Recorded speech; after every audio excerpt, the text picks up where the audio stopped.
টোটো ছোট গাড়ির মুখোমুখি সংঘর্ষে মৃত্যু হলো টোটো চালকের। রবিবার রাতেই দুর্ঘটনাটি ঘটেছে ডালখোলা থানার পাতনোর বাসস্ট্যান্ডে। মৃত ব্যক্তির নাম সমরুল। তার বাড়ি বিহারের বলরামপুর থানার মল্লিকপুর এলাকায়। এদিন করণদিঘির দিকে আসছিলেন তিনি। পাতনোর বাসস্ট্যান্ডে ডালখোলাগামী ছোট গাড়ির সঙ্গে টোটোটির মুখোমুখি সংঘর্ষ হয়। স্থানীয় বাসিন্দারা তাকে উদ্ধার করে করণদিঘি গ্রামীণ হাসপাতালে নিয়ে আসেন। কর্তব্যরত চিকিৎসক তাকে মৃত বলে ঘোষণা করেন।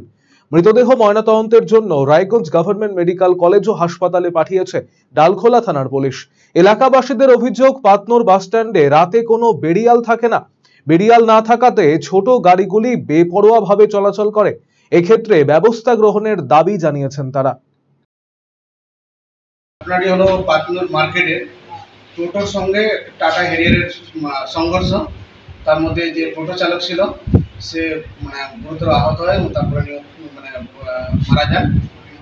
এবং যে টাটা হেরিয়ার আর টোটোটি ছিল সেটি এখন অ্যাক্সিডেন্টের পড়ে আছে। একদিক থেকে টোটো আসছিল আর বিপরীত দিক থেকে টাটা হেরিয়ার গিয়ে ধাক্কা লাগার কারণে ড্রাইভার মারা যায়। যে টোটো চালক নাম সমরুল, বাড়ি হলো আপনার বিহারের বলরামপুর থানার লোহাগাড়া গ্রামে। আপনারা এখন কি চাইছেন? আমরা চাইছি এর তদন্ত হোক এবং যে রাফ ভাবে গাড়িগুলো চলাচল হচ্ছে, রাত্রে ব্যারিকেড গুলো থাকছে না।